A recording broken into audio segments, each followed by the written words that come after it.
I'm Travis Bader, and this is the Silvercore Podcast. Join me as I discuss matters related to hunting, fishing, and outdoor pursuits with the people and businesses that comprise the community. If you're new to Silvercore, be sure to check out our website, www.silvercore.ca, where you can learn more about courses, services, and products that we offer, as well as how you can join the Silvercore Club, which includes $10 million in North America-wide liability insurance to ensure you are properly covered during your outdoor adventures. So through the magic of modern technology, I'm able to sit down with Kyle Stelter, online, COVID-friendly. Kyle is the past president of the Wild Sheep Society of BC. He is currently on the board of directors with the Wild Sheep Foundation, and he's acting in the role of communications director for the Wild Sheep Society of BC. And you guessed it, today we're going to be talking about wild sheep. So Kyle, welcome to the Silvercore Podcast. Awesome, Travis. Really appreciate you having me on, and just really grateful to be here. Silvercore is a brand and organization I've known about for years, and you guys are doing fantastic work. And hats off to you and your communications work and your outreach and on this podcast. And just super grateful to be here with you today. So thank you for that. Oh, thanks so much, Kyle. So when we were emailing and talking back and forth, we were coming up with a few different ideas, and you said, it might be cool to talk about three main things in particular. One would be sheep hunting for the beginner. Two would be the allure and draw of backcountry mountain hunting. And three would be wild sheep conservation in BC and project involvement in BC. And I think those are fantastic things to talk about because I have never sheep hunted in my life. I'm learning about it through others and through reading and online, but who better to talk to than somebody who's been through the process? And throughout this podcast, you can inform us and educate us on the wild sheep conservation in BC, Wild Sheep Society. Yeah, awesome for sure, Travis. Well, thanks. It's interesting. I grew up whitetail and mule deer hunting. I grew up in the prairies out in Alberta, and just love being out there. I grew up on a farm, and it was the fabric of my existence. I just couldn't.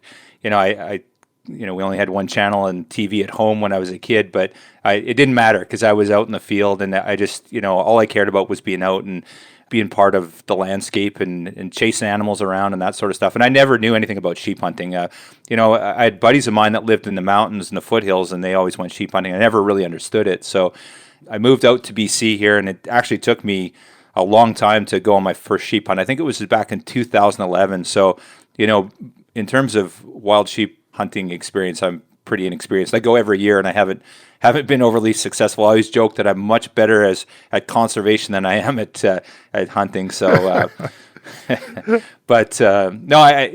sheep hunting is certainly kind of a unique perspective. Not a lot of people have done it, but it's certainly something that it resonates with me, and it was kind of what I mentioned, that second part of the email there that you mentioned about the mountain hunting experience, right? Right. And that's what gets me up in the morning. I just can't say enough when I'm out there, and I still enjoy, whether it's black bear hunting on the island or maybe chasing caribou or elk, but for me, that mountain experience and seeing the goats and wild sheep in their natural habitat or grizzly bears, for me, it's so rewarding. So did you have a background in mountain adventures of alpinism? Anything like this before deciding to get into sheep hunting?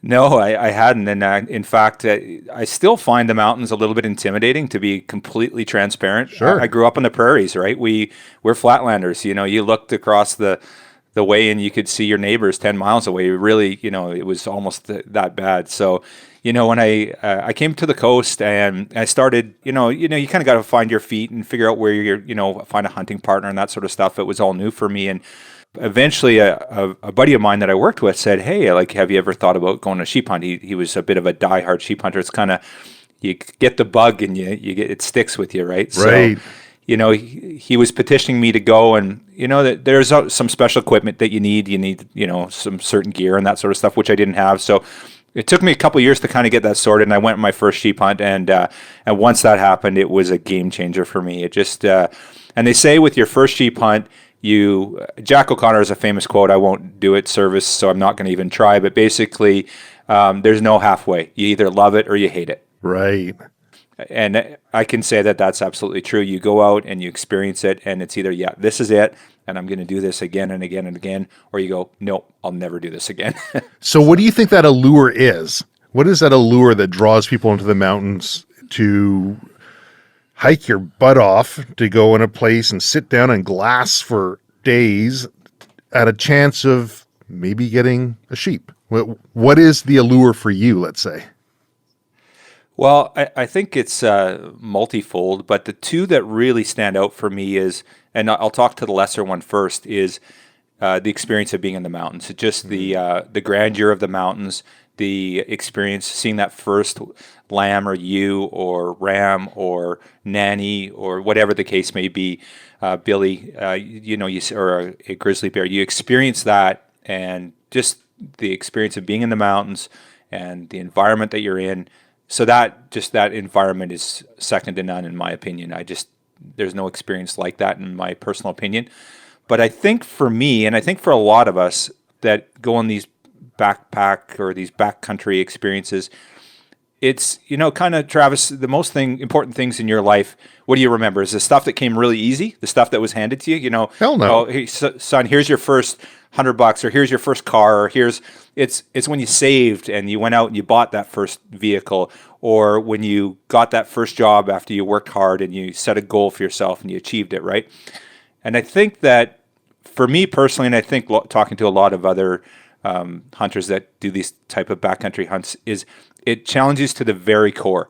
There's times where you just say, man, I'm done. I am absolutely done, and I can't go any further. Ironically, I just had that experience. I went on a goat hunt in November this year, a late season goat hunt. Actually, it was probably October anyway. It was late season.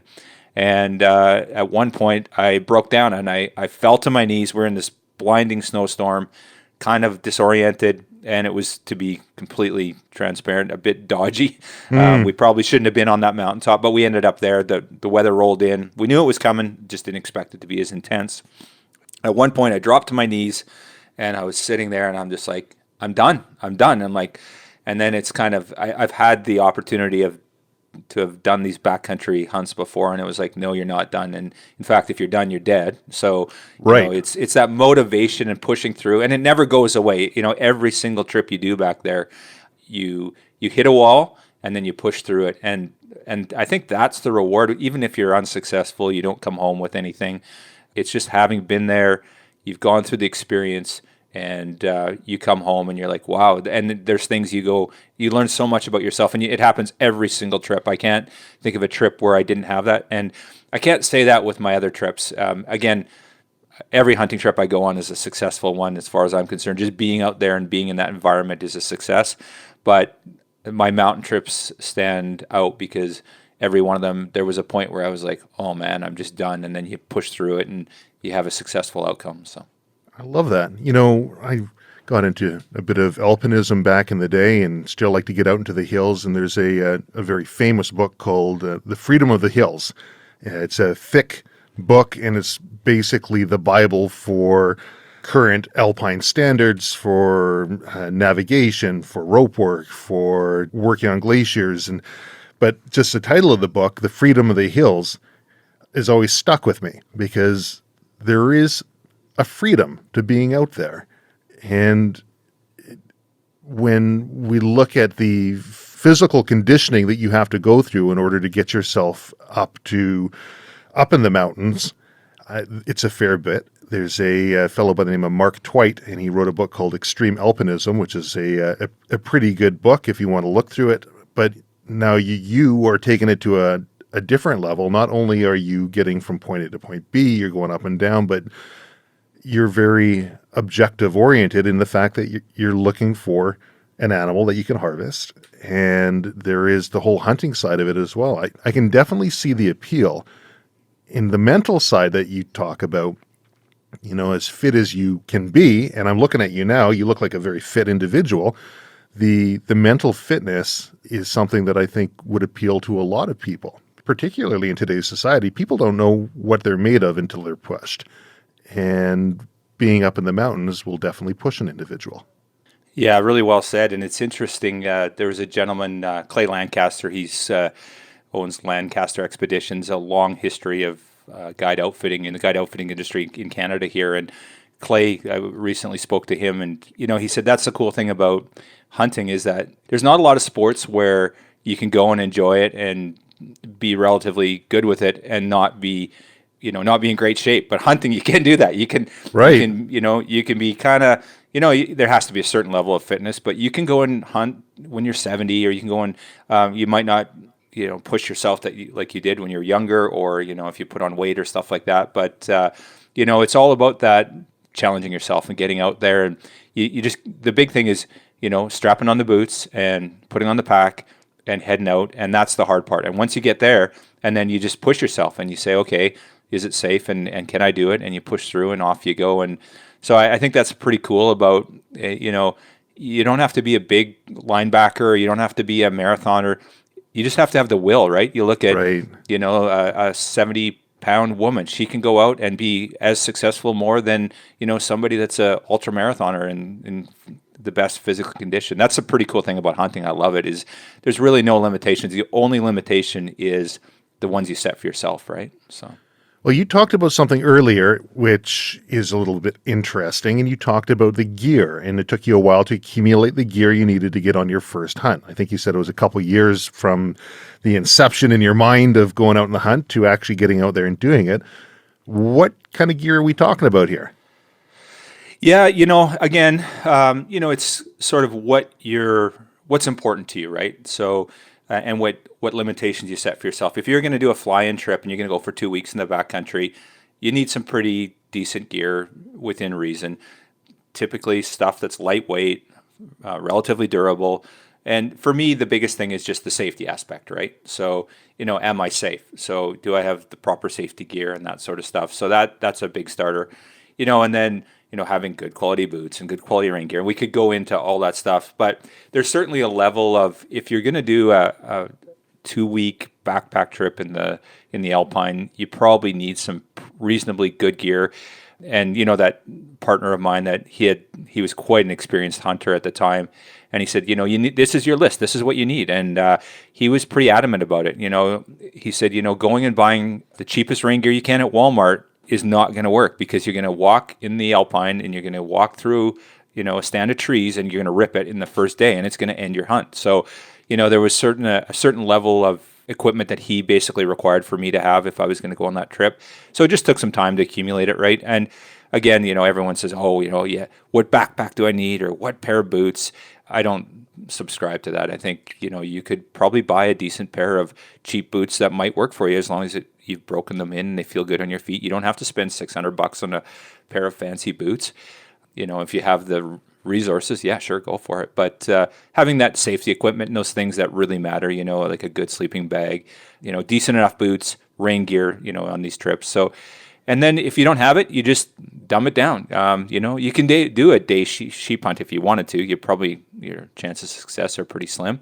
Or maybe a 3 or 4 day trip, and having good rain gear, that's a big part of it. But just having something, safety oriented is the big thing. And then, the more you accumulate and the better gear you have, obviously in some ways it increases your chance of success. But I always laugh at it, because I see these old sheep hunting pictures, or these mountain alpine pictures.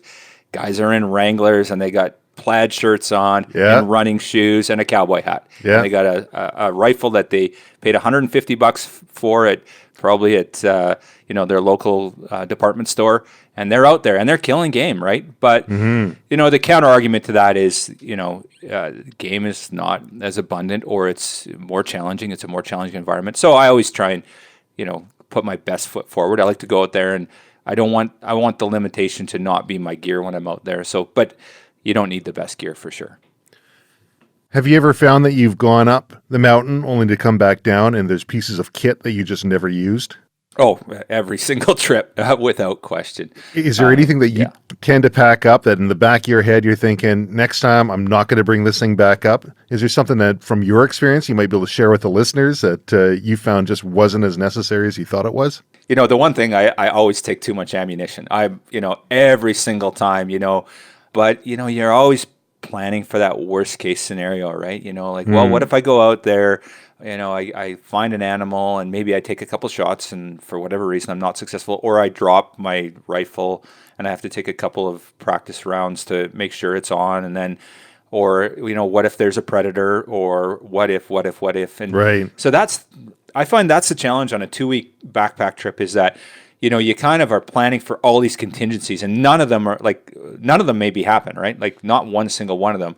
But every trip I always find, one thing I'm notorious for is I always seem to have 2 or 3 knives with me, or and I'm like, I don't need to do that, but I you like to have something for caping, something for deboning, that sort of stuff. So that's one thing I've always just trying. Okay, I could just need to take one knife on this trip. In preparation for this, I was looking at the prices for guided hunts. Right. And, yeah. And it's not cheap, is it? No. It's a pretty penny. So I can imagine that if somebody wants to get into sheep hunting and go out with a guide, and if you're flying in, the costs go up and up and up. Yes. It's one of these things that you're in for a penny, you're in for a pound. It seems like if you're going to be doing it, you might as well go all in. Is that sort of do you find that as a large barrier for most people to even get into sheep hunting? Well, I think that question is twofold, Travis. Like, first of all, to be clear, like a stone sheep hunt can be north of $50,000 US dollars. For a guy like me and you're a working average individual, that's not going to happen. Right. You have to have some pretty mean capital. The cool thing is we live in BC. So you wander down, or you go online now and purchase your ticket or your tag, and you can buy general over-the-counter sheep tag for 60 or 80. I can't remember the number right now. Right. It's cheap, right? So, and now you're a sheep hunter. You're a sheep hunter just as much as that guy that dropped or gal that dropped 50 US. BC, we're so privileged, and I hope that your listeners and most people don't take this for granted. We are so opportunistic in BC that we can hunt all of these species, this mountain game. I don't know any other jurisdiction in North America, for sure, maybe Africa, you could argue differently, but in North America where you have an opportunity like this and to do it on a cost-effective budget and be a sheep hunter. And I just feel so privileged when I buy my sheep tag and I'm out there in the mountains and I get this opportunity, because there's so many people that are paying $50,000 US dollars for that opportunity. I just pinch myself every time, so. Yeah, we're definitely lucky, very lucky in that regard. So in British Columbia, we've got 3 main types of sheep that we can harvest. We've got our stone sheep and our Dall sheep, which are the thin horn sheep variety, and then we've got our bighorn sheep. And from my understanding, if you're getting into sheep hunting, most people would be looking at a Dall sheep hunt. Is that correct? Sort of. Actually, Dall sheep is one of the most challenging ones in British Columbia, believe it or not. So you're correct in that we have 3 species. We have Dalls, stones, and we have bighorns. And then the bighorn is further broken down into subspecies. We got the Rocky Mountain bighorn variety, and we also have a California bighorn variety. That's right. So, a lot of people will identify BC with 4 species of sheep, but really Rockies and Kellys are considered bighorn, and they're not considered a different species. Now, so the most easily to hunt sheep are the stone sheep. Okay. With Dall sheep, there's not an abundant amount of Dall sheep in British Columbia. There's roughly 500 in, like, officially as a BC population. And what happens is up in that northwest corner of British Columbia, there's a tiny little area where the Dall sheep will actually go back and forth between the Yukon and British Columbia. And some of them live, winter range, summer range, they go across. And there's only the 2 regions, 628 and 629, where they're on LEH only, and you have to apply and get drawn for them. So it's very, very difficult. I think they only give out 28 authorizations, or roughly 30 authorizations in each area, 28 and 29. So you got 60 chances to get a tag in British Columbia for Dall sheep. Okay. Stone sheep typically are over the counter. You can go and buy a general open tag for stone sheep, although there are LEH regions for stone sheep in British Columbia, so you have to be drawn for those. And then for the bighorn variety, there are general open seasons, but your success are very low. I've never actually hunted for bighorns in BC. Your best bet is on an LEH, and there's certainly areas where your odds are better than others, but I've put in for a sheep draw every single year and of course not been drawn yet. So it's for kind of a lot of people, stone sheep is the most appealing because there's a lot of different regions that you can hunt them, and it's a general open tag. You just buy over the counter, and it's a bit more accessible, I would say. So how much time do you typically put aside for a sheep hunt? Let's say you're going out for stone sheep and you want to be successful. I know you mentioned you can day hunt, put a couple days in if you want, but your odds are going to be low. What should you be looking at allotting? Yeah, and that's a tough one. For the average person that has 2 weeks holidays, time is of the essence, right? So the challenge, I personally set aside 2 weeks for my sheep hunt, and that's excessive for sure. But the challenge here is that if you're going to hunt, as an example, stone sheep, like I mentioned, it's a day to get there minimum. If I leave, in Victoria. If I leave the island, from the day I leave, the time I leave my house to where I'm putting on my boots to go in the Alpine, or to get on the trail to go to the Alpine, I'm 20 plus hours. So, you're driving north of. There's no stone sheep in British Columbia south of Williston Lake, so that gives you an idea of how far north. Once you get to Prince George, another 8 hours, and you're going to start to being into stone sheep country. So. Right. That's the challenge. So you're a day and a half, probably 2 days getting there. And then realistically, if you're going to do a hike in, you're probably a day to where you're going to get the sheep because they're not going to be standing on the side of the road. So now you're 2 days and you haven't even had a chance to pull the trigger yet. And then, of course, go in reverse, you're 2 days out. So if you just give yourself a week, you really have 3 days of hunting. Now, you can cut a little time off, do a fly-in trip, and that's going to give you a little extra time. But of course, you land, get at a lake, you got your 6 hours, plus you're probably hunting. They're not going to be hanging out at the lake, watering likely. So you're probably going to have to hike from there. So, 10 days is a great number. Guide outfitters, I think quite often they'll do 10-day trips. That's what they offer their clients. That's a great number. I think that, realistically, you could have a high level of success on a 10-day trip. You could do it in 7 if you're lucky.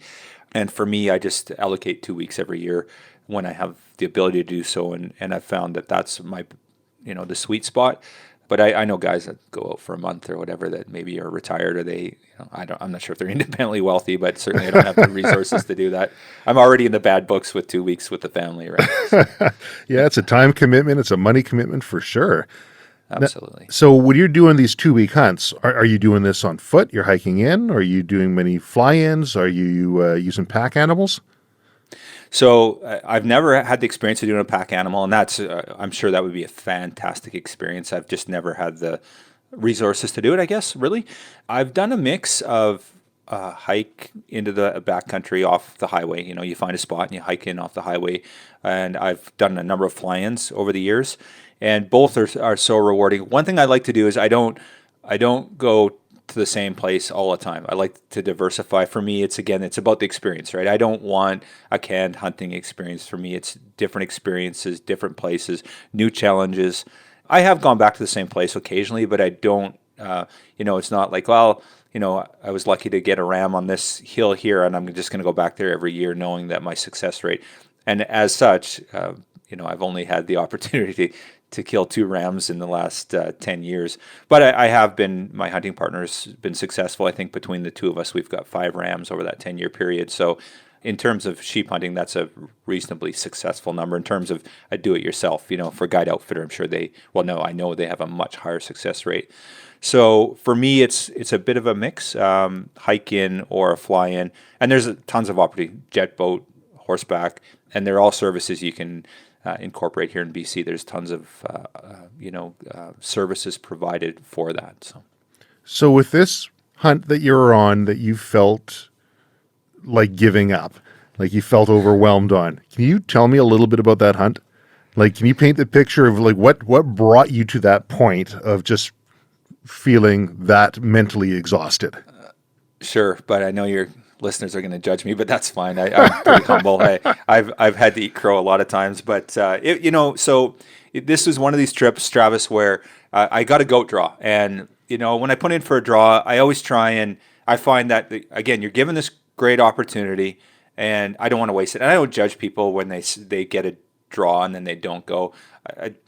Unfortunately, I'm not too keen on people that just throw out there with no intention of going anyway and never, I'm not judging, but personally, I don't want to miss that opportunity. Somebody lost that opportunity so I could go. So I got this goat draw, and I had this tiny little window, and I was trying to balance life and work and all these other things. So I got a goat draw in the interior and in region 3. And I only had a short window, and I called my buddy up and I said, "Are we crazy?"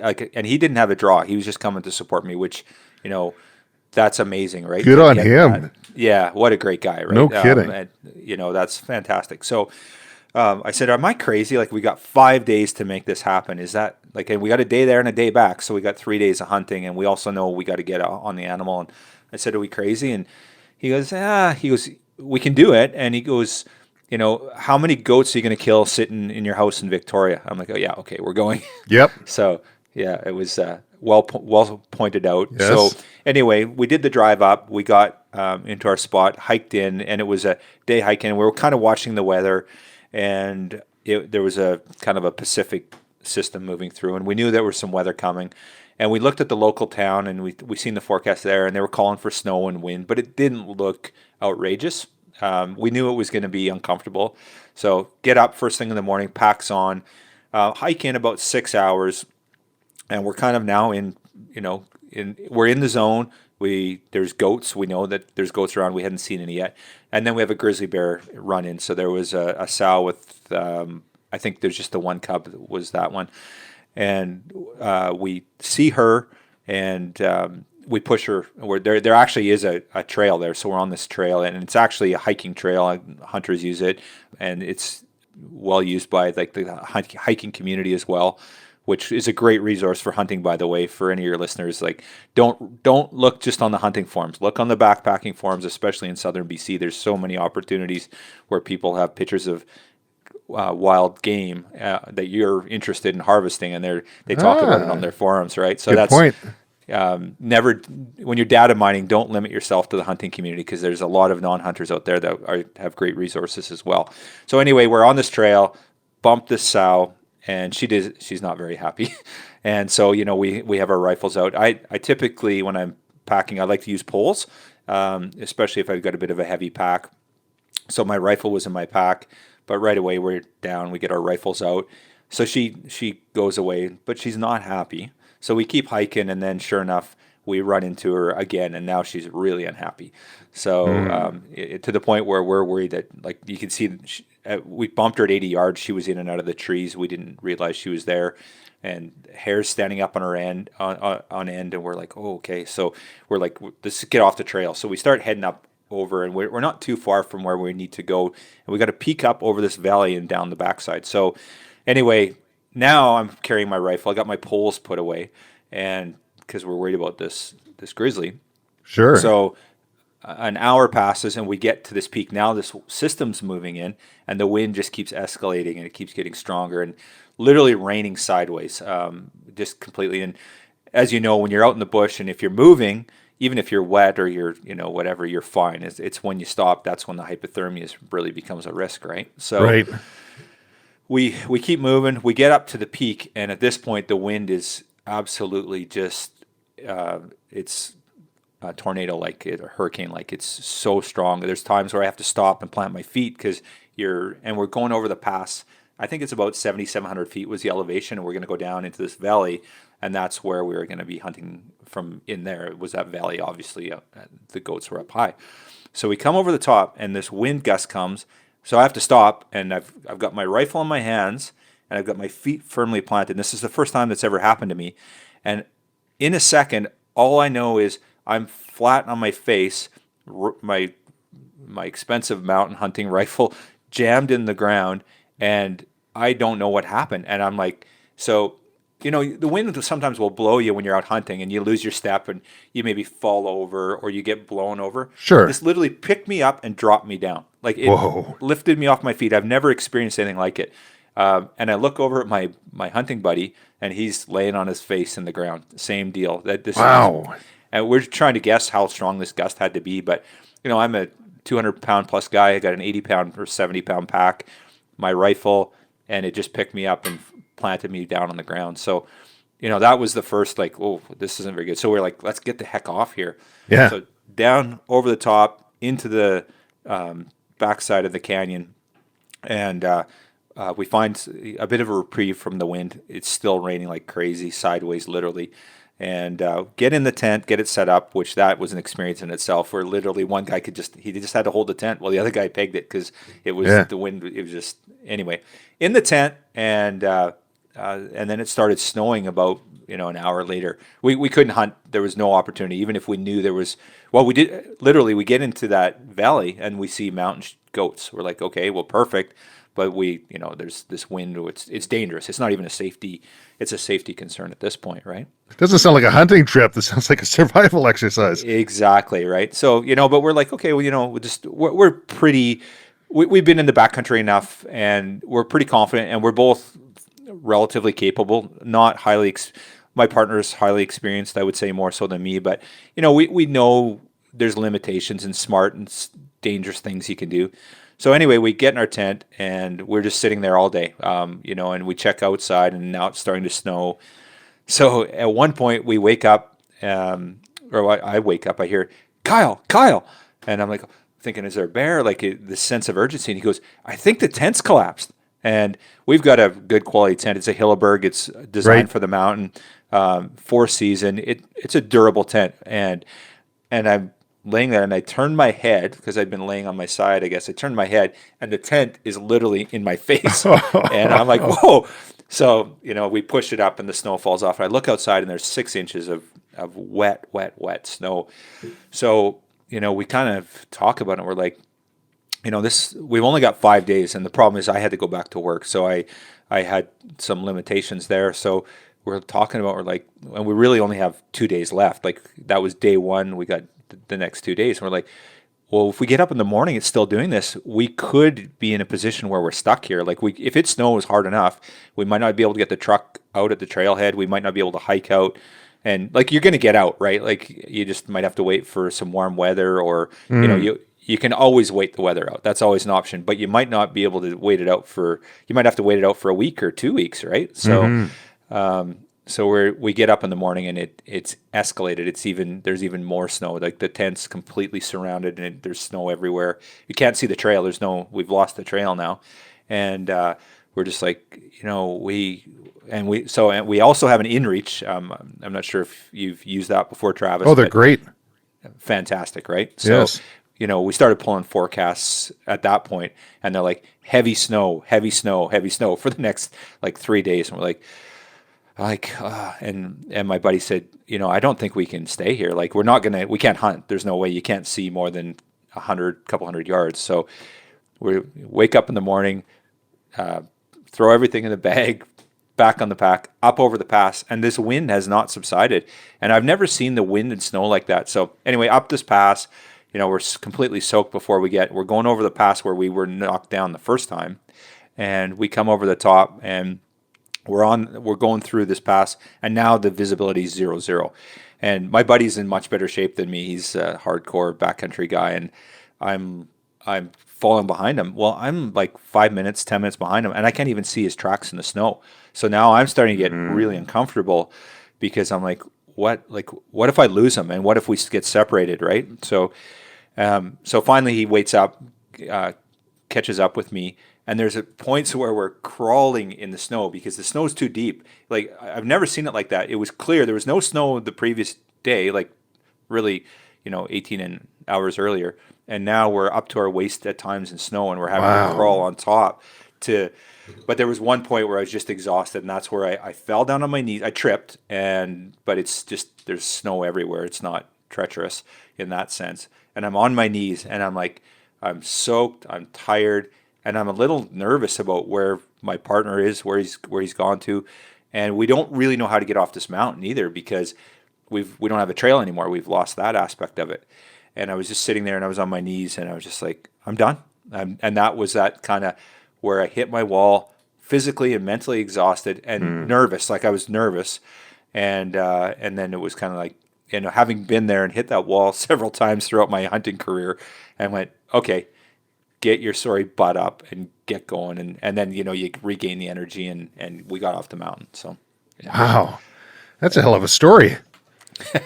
it's fun, and that's the thing I love about these backcountry experiences, is that's the ones that where I feel like I'm being pushed to my limit, and I very rarely experience that at work, and when I in my personal life, that's the one time where you're just like, you just feel like shutting down, and then you find a way to get through it, and you come out the other side, and just the whole experience, and just having done it and having pushed yourself and gone through it, it's so rewarding. A good friend of mine, he's quite a successful businessman, and he says, nothing worthwhile ever comes easy. And it's sort of like his mantra. He keeps saying that. And when things get really tough, whether it be at work or whatever, right? I always think about that. Nothing worthwhile ever comes easy. That, and well, it really sucks right now. The mind has a funny way of varnishing it over afterwards, and it becomes one of these experiences that you hold on to and cherish for a very long time. So you just don't get those little gems without going through the suck. Yeah, absolutely. And and for me, that's what it is with this experience. And that's what I mentioned at the start of the show there, where Jack O'Connor says there's no halfway. It's not like, yeah, that was okay, I might do it again. It's either it's one or the other. It really truly is. Most people do it and they love it, because they've been drawn to it for some reason. But you get the odd person, and I've had friends I've taken in the mountains, and they said, I will never do that again.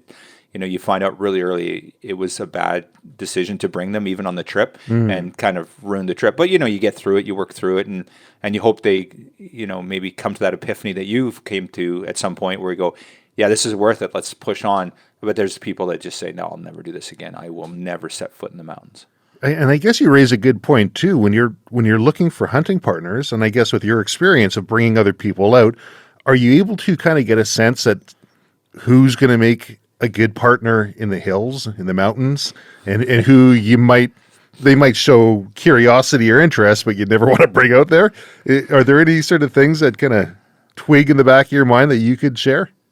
Well, I have to be careful in case one of my ex-hunting partners listens to this, and I won't throw him under the bus too bad. But there were some early signs where a guy maybe wasn't predisposed for it. He, and just look in people's personal lives, and just how do they handle stress? How do they handle adversity? And if somebody's struggling with that in your personal life, and then you put them in that physical environment, that's maybe a telltale sign.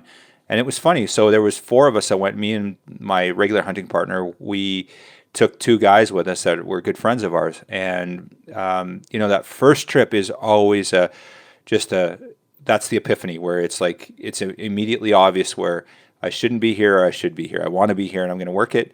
And both of them were struggling, and we were too, don't get me wrong, but we'd been through that. We'd been through the epiphany on previous trips. These 2 guys hadn't. And both of them said, okay, we're done. And we talked them through, and they pushed, and we got to where they wanted to. And ironically, the one guy, it wasn't a pleasant trip for him, but afterwards he said, okay, I am doing this again. And he has, and he's come on several trips with us, and he does a great job. And then the other guy was like, I'll never do this again. And he's never been back. Yeah. Well, I guess you do raise a good point. How somebody manages stress in their own life or manages themselves personally, it's not going to just magically get better when you're out in the mountains. It's just going to amplify any little deficiency that might be there. And absolutely, the other thing I've found is when your head's in the right place and things are happy, you can tackle the hills no problem. And when you're personally have a lot on your mind, a lot of things you're working with, I find that physically it's draining, and it really amplifies itself out on the hills. That's a good point. Yeah, I don't know if you've noticed that as well. I can't say that I have, but now that you mention it, it makes a lot of sense for sure. Like if you're in that good place and you want to, there's no question it does translate for sure. That's a good point. I just never really looked at it that close. So you sit on the board of directors for the Wild Sheep Foundation and past president of the Wild Sheep Society. What can you tell us about these organizations? These two organizations are very close to my heart, which would make sense because I've served on both as directors and continue to do so. I'm a director on both boards as well still. You know, we refer to the wild sheep community as a family. It's our wild sheep family. You know, I've been members of different rod and gun clubs or, over the years, and all great organizations. And you're in this fraternity of like-minded people that care about the same type of stuff, care about opportunity and wildlife and conservation and do such great work. And there's hundreds and thousands of clubs across Canada that are like that. And I've been lucky to be a member of a number of them. And they're all great. I don't have anything to say negative towards any of them. When I came, what happened was the first year I went sheep hunting, my buddy bought me a membership to the Wild Sheep Society of BC. And we went to their Kamloops convention. It's a fundraiser that they have every year. We have every year. And I came in this room and, it was these hunters that, you shared this bond with, but then it was focused on mountain game and wild sheep and something that, and this experience that we talked about being in the mountains and the allure of the rocky peaks and the ram on the mountain and seeing a grizzly bear at first light or last light across the landscape. All these shared experiences, and we refer to it as I said, our wild sheep family. And I really feel like that these people are they're like brothers and sisters to me. And the Wild Sheep Society BC is a regional organization. We're a BC-based organization. Our mandate is to look after wild sheep and their habitat in BC. It's our mandate. We're mandated by it. So that's what we focus on. The Wild Sheep Foundation is a national organization worldwide, really, and they look after the wild sheep resource and their habitat around the world. So it's kind of a larger scale. But, you think you get to a big organization with close to 10,000 members and you kind of lose that personalization, but it's not. You go to Sheep Show this year, it's the experience that they're calling it. We've had to retool with the cancellation of all the events going on. Right. And you're in a fraternity of like-minded individuals, and you're just, you have all these hunters, but then it's hyper-focused on this, this one animal and these experiences, and it's so rewarding. And I've just got nothing bad to say about the great work that both the foundation and the society do for conservation and wildlife and on the landscape. So what are some of the projects you're involved with? I think in BC you guys have a few projects on the go, don't you? Yeah, for sure. So I'll just talk to the foundation, and a lot of people go, well, why would I and because I want to focus in on BC, but people say, well, why would you support the foundation? They're a national organization. They're a big, 10,000 people. One thing that people don't understand is the Wild Sheep Foundation has put over $5 million into BC over the last 20 years for wild sheep conservation. Wow. And I challenge anyone out there and to tell me any other organization, any other conservation organization that's done something similar. And there isn't. There just isn't. On top of it, the foundation, for every dollar, I think they put, for every member's dollar that comes in, they put $4 on the ground. So, you buy a membership, it's a 4-to-1 ratio is what they're doing in terms of conservation. And they do that through fundraising, through, the sale of tags for these hunts and that sort of stuff. So they do such a good job of putting the conservation dollars on the ground, and they do it all around the world, but they've put more money into British Columbia than any other jurisdiction in the world. So that's something I think British Columbians need to understand. The Wild Sheep Foundation puts more money here than anywhere else in the world. So that's why I support that organization. They do great work for all habitat and all wildlife and all wild sheep, but specifically wild sheep in BC, you cannot fault them for their support there. Now, Wild Sheep Society BC, obviously we focus all our resources on British Columbia. We've got a ton of different projects, and the list could go on, Travis, but one of the challenges wild sheep face in British Columbia is a disease issue, and it's related to domestic sheep and wild sheep, and wild sheep can contract disease from domestic sheep. And the big key to success there is keeping them separated. If we keep wild sheep, but we've had these massive die-offs in different jurisdictions that are caused by these diseases. So one of the big projects and one of the biggest expenditures has been trying to manage this disease issue on the Fraser River. The Fraser River ecosystem seen a drop of a significant number in the 1990s, 40 to 50% die-off, and it's never recovered at the hands of disease. So we've invested a lot of money. I think